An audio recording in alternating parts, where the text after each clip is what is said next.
વર્ષ જૂની છે આ સંસ્થા અને મારા ગ્રેન્ડફાધર ચિમનલાલ હેમરાજ જોશીએ આની શરૂઆત કરી હતી. શરૂઆત કરી ચાથી, તો ચા એટલી બધી પ્રસિદ્ધ હતી તો 18,000 કપ ચા પર ડે જતી હતી. તો એનું ગરમ પાણી કરવા માટે એક બોઇલર બનાવી રાખેલું. તો લોકો આજે બી જૂના લોકો આવે તેમ કે બિચારો બપ્પાની ચા પીવા જઈએ, એવી રીતે એની યાદગીરી છે. અને લોકો એ સમયમાં સવારે વહેલા આવતા, પોતે ચાની કેટલી વસાવતા અને એની ચા ભરીને લઈ જવાની, ચા પીવાની, પછી દુકાન ચાલુ કરવાની, એવું એક સિસ્ટમ જ બની ગયેલી હતી. ત્યારબાદ દાદાએ ફાફડા જલેબી શરૂ કર્યા. ફાફડા અને જલેબી અલગ અલગ તો ખવાતા હતા જરા, પણ એનું કોમ્બિનેશન એ અહીંથી શરૂ થયેલ છે. અને ખાસ કરીને દશેરાના દિવસે, જે આજે તમે લંડન અમેરિકા સુધી બધે લાઈનો લાગે છે, પણ એ જે શરૂઆત, એ જે ટ્રેન્ડ છે, એ ચંદ્રવિલાસથી શરૂ થયેલ છે.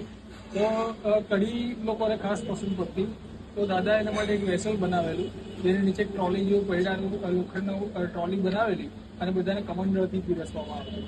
તો આજે પણ લોકો ખૂબ યાદ કરે, ખૂબ પસંદ કરે.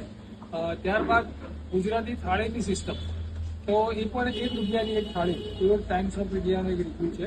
તો એ રીતે શરૂઆત કરેલી હતી.